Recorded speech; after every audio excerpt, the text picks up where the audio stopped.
would you be so kind to introduce yourself with who are you? My name's Eric Grennell. I'm the founder of the website WeHateLiberals.com. It's a blogging and satire site. We sell novelty T-shirts, and we post blogging and editorials. And you were just saying you're aiming at what? What is your final goal? You know, the T-shirt selling T-shirts is not the. Well, I'm a practicing attorney, okay, and I'm a very successful practicing attorney. I don't want to stop practicing law to sell T-shirts for a living, okay. Selling T-shirts is what I'm doing here for this event, okay. But the purpose of WeHateLiberals.com is to provide a website and social media interactions for, political correctness-free zone to talk about politics. There has been a very strong trend in the political discourse, especially in the past 10 years, to dictate to people what they can and can't talk about and how they must talk about it and how they must not talk about it. And it's not genuine. It's just an attempt to control the dialogue. And the purpose of the name of the website, WeHateLiberals.com, is to break through the walls of those artificial restrictions, because hate is just a word, okay? Hateful actions are what people should be concerned about, but criticizing the word hate in my domain name is much simpler than trying to debate the issues.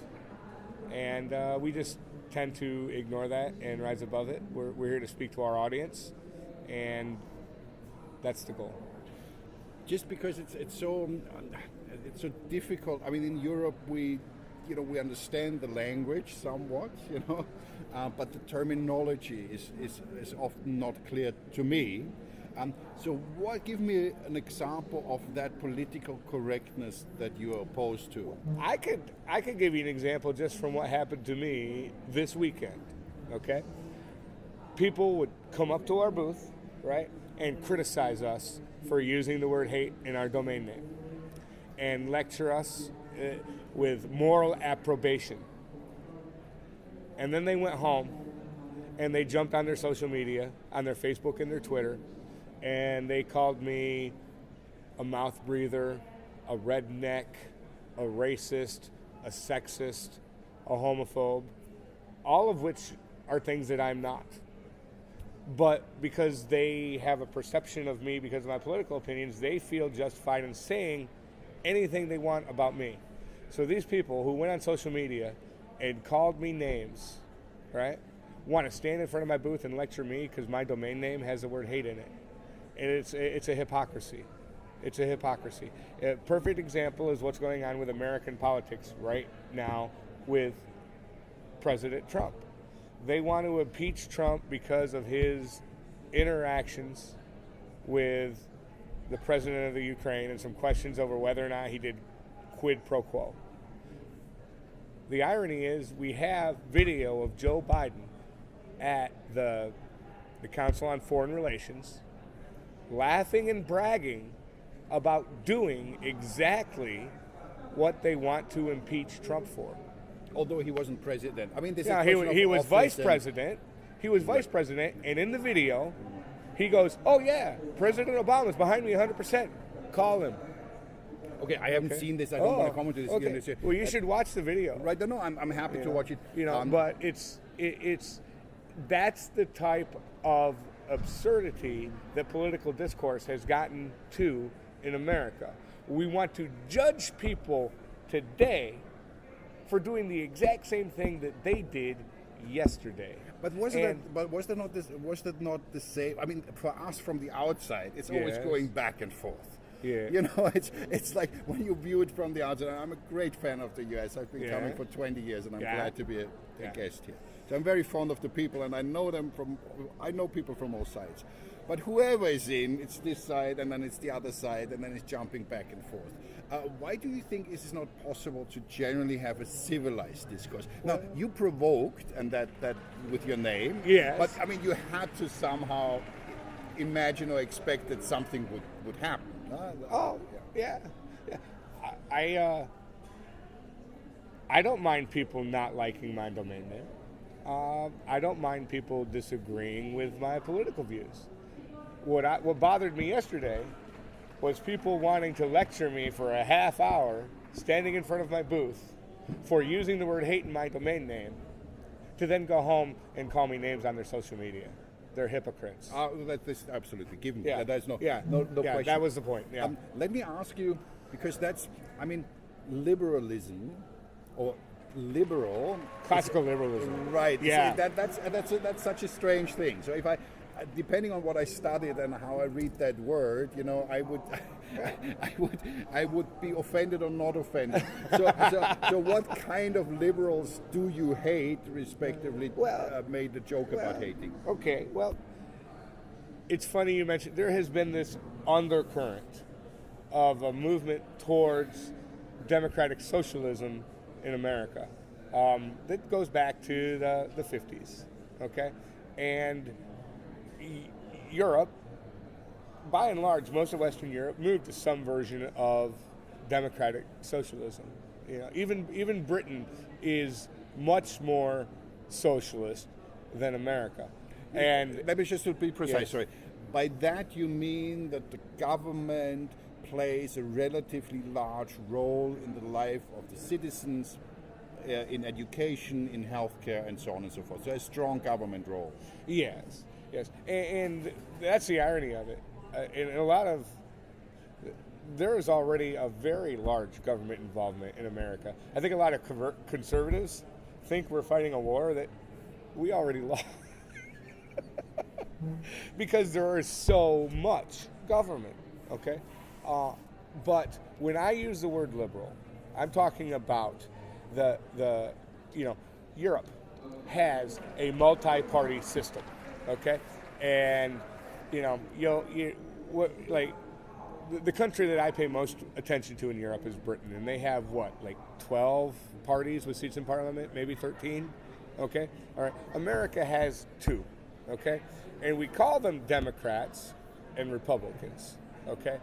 But, in the Democratic Party, you've got, you've got your Greens, you've got your all these different aspects of leftist politics, and they're different factions. But in America, they're all called Democrats, okay?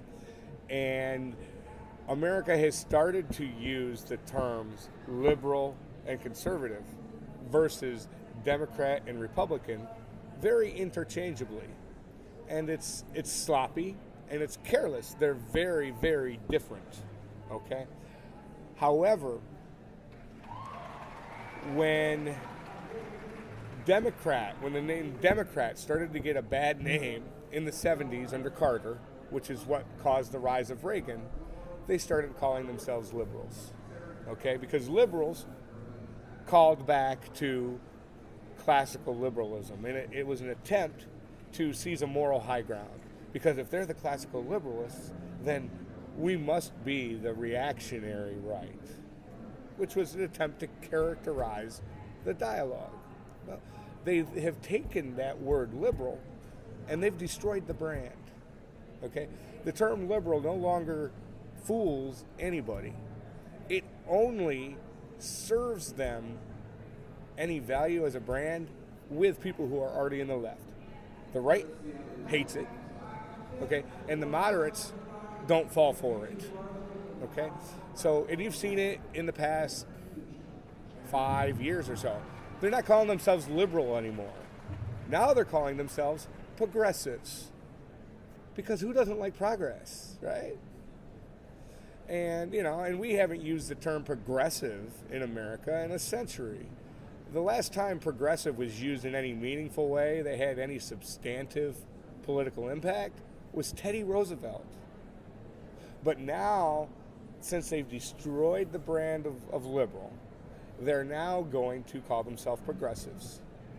And you look at who's most loudly calling themselves progressives. You're looking at Elizabeth Warren. You're looking at Bernie Sanders. You're looking at Alexandria Ocasio-Cortez. Okay? You're looking at Beto O'Rourke, who apparently wants to take my AR-15s. Okay, all right. They're now all calling themselves progressives because they want to distinguish themselves from liberal. And I'm very curious to know in 10 years what they're going to call themselves next when they've destroyed that brand. Because the way they are presenting what progressive means to America only appeals to their base. It will only win them votes in their primary. It will not serve them trying to impact the electorate in the general election. People who identify as moderates or independents, disproportionately vote Republican in federal elections. Okay? Thank you. Now, given that, and we see that here, I mean, we're sitting here in Nashville, Tennessee at the Politicon conference. You said there's a lot of liberals here, especially amongst the press, in that understanding. Yeah. But from us, again, from the outside, it seems very divided. I mean, pretty much almost 50-50. It's hard to judge for us. But who can you believe? Let's say 50-50. What would your ideal America look like? Because that's, I mean, I know we could talk about this now for years, but can you try to, so that we understand that worldview, what it means? My answer will surprise you, okay? But first off, you talk about Nashville, as someone who's traveled here for an event, who might not know the city very well, it's a very interesting place to hold this event because Nashville is a very blue city. And Tennessee is a very red state. Very red state. Senator Blackburn is over there giving autographs right now. And she's as red as they come. Okay? All right? And so Nashville can be a very interesting place. This event, for the preceding 4 years, has always been in LA. And I think the tenor and the flavor of this event will change the longer it stays outside of California, okay? And that's not these people's fault. It's just a matter of there's a lot of conservatives who aren't going to go to California for anything and never will. So I think... Why? Sorry, because of the earthquakes? Are they afraid of earthquakes? Or I don't... No, because California is so overwhelmingly liberal, and it permeates not just the politics, but it permeates everything. I've traveled to California recently, and I was in a Starbucks, and I had to listen to someone scold me for 5 minutes because I mistakenly put my water bottle in the wrong hole in the trash can, so it ended up in the wrong recycling bag. Okay. As someone from Kentucky, okay, I'm all for the environment too, right? But our trash cans in Kentucky don't have 5 holes in them. Okay.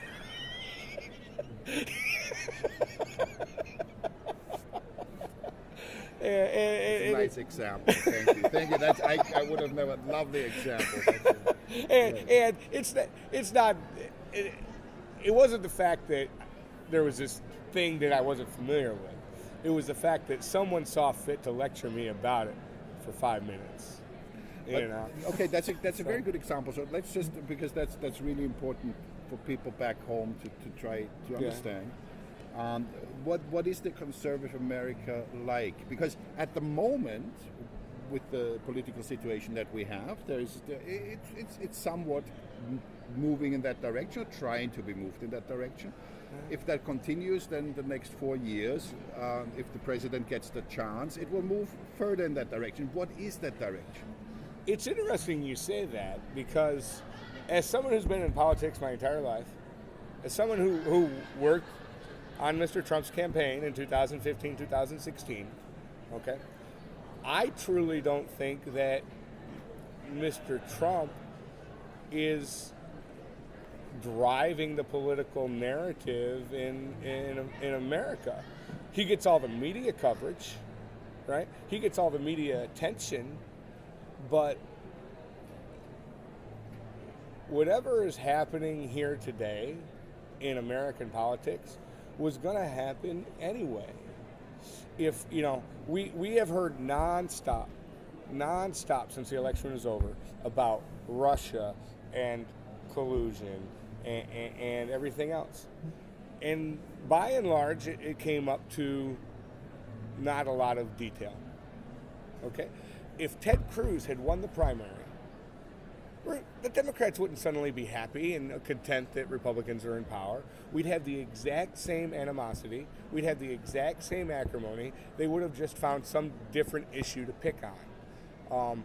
Ted Cruz's campaign was staffed by people who have much more experience in the whole partisan circle. And they wouldn't have gotten entrapped the way Papadopoulos did, okay? And it would have had to do something different. My personal belief, if Ted Cruz had won the election, we would be hearing nonstop,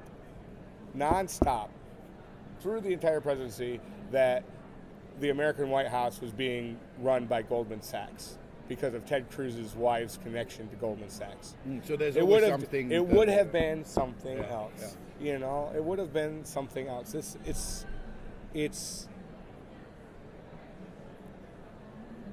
It is the acceptable strategy of political conflict today, I think both in America and in most of the Western world, to personally attack your opponent.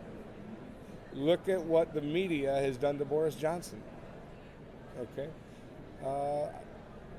I think Boris Johnson could have prevented some of that. I mean, the man's well off.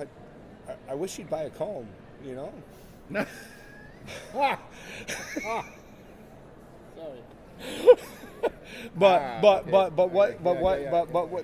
They have it is just like that. Okay? We attack our opponents personally. Okay? I expect, if I have any level of success, I expect to be personally attacked. It's what we now do. And the reason that Trump is so compelling in that regard is because he's a New Yorker. All right?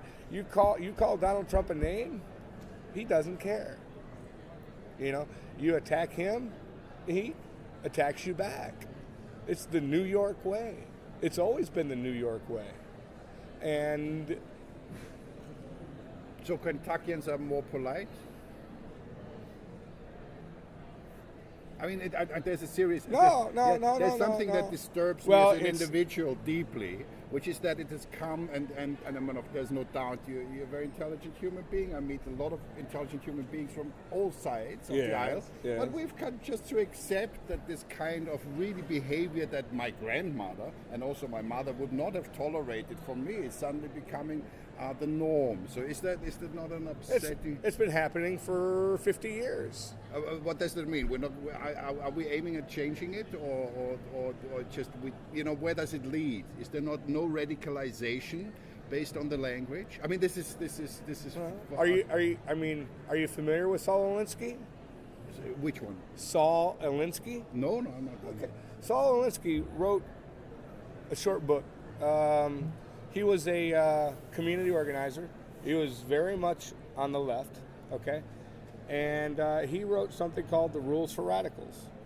And the Democratic Party started to change in the early 70s after McGovern lost the Democratic primary for president and then Nixon won in a landslide. The Democratic Party then surrendered to George McGovern. And George McGovern turned the Democratic Party from the party of labor, okay, and turned it into a coalition of all those different leftist interest groups, okay? And it was a disaster for a while. That's why Reagan won in 1980, because not all, but a sizable portion of organized labor voters who were conservative on social issues switched to the Republican Party in 1980. And when the Democratic Party lost that block of voters, right, that is when the Democratic Party became truly radical left And the difference between a Democrat and a liberal, or a Democrat and a socialist, ceased to exist. Okay? Saul Alinsky wrote this 12 Rules for Radicals. And I advise you to look it up. It's very popular. It's very frequently cited. It's very common knowledge. I'm not referring to some obscure man, okay? And he's of the opinion that this language is positive for social development.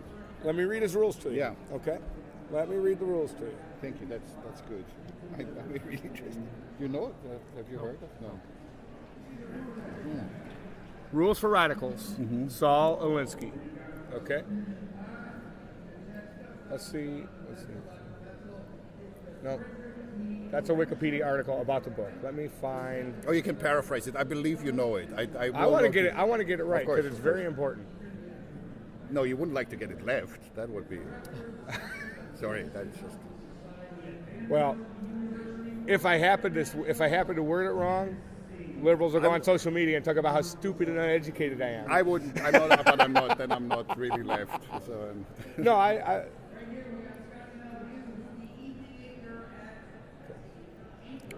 Let me read these to you. Yeah, okay? Absolutely. Rule number 1. Power is not only what you have, but what the enemy thinks you have. Power is derived from two main sources, money and people. Have-nots must build power from flesh and blood. Never go outside the expertise of your people. It results in confusion, fear, and retreat. Feeling secure adds to the backbone of anyone. Whenever possible, go outside the expertise of the enemy. And that one, I think, is one that you see. This has become very popular, okay? Bloggers love to do this, okay? And conservatives do it probably just as well as liberals do. You go on some college campus, right? You interview 400 people and ask them what they think about this question, right? And then 390 people know what they're talking about, give good answers, and you completely eliminate them. And then what you see on the video are the 10 dumbest people that got interviewed. And then they say, look how stupid these people are. All right? It's not very kind or polite. But this is an excellent point. Thank you, by the way, for this, because this is very interesting. So, let's see. All right. Now here's where I talk about, let me highlight the rules that affect what you're asking about, okay? Rule number 5. Ridicule is man's most potent weapon. There is no defense, it's irrational, it's infuriating. It also works as a key pressure point to force the enemy into concessions, okay? When you talk about debate, you talk about rhetoric, okay? Rhetoric has terms of art, and everyone knows the term ad hominem, okay? Ad hominem means to the man, okay? So don't attack my ideas. Attack me as a person. Don't attack the message. Kill the messenger. If you can discredit the messenger, no one even has to worry about debating his message. Okay? That is exactly that's the heart and soul of political discourse today. That's all we do is attack each other. But is that good? I mean, yeah. Is that, you see, as human beings, we're in the same generation. It's effective to a point. It's very effective. Yeah. And where we're at in America, I can't say about Europe, okay? But where we're at in America, people go around doing exactly that. Attacking the man, attacking the man, attacking the man. And then they turn around and attack their enemy and say, why don't you talk about the issues? No one talks about the issues. Where's that going to go? I mean, where does that lead to? Because we talk about words, and we both know words are very powerful. Otherwise, you're using them, I'm using them. But what is the formulation of that? Until we have a more educated, more informed, more sophisticated electorate, that dynamic is not going to change. An unintelligent, uninformed person's vote is just as important as an informed, intelligent person's vote. What do you always say? and of course, both sides see that's a good question. would there not be, that's an interesting question. So a reform of the electoral system itself, fundamentally, that imposes certain rules and certain hurdles, maybe, to come to the right to vote, to the honor to vote, may that be helpful? I don't know. I don't know. I know this.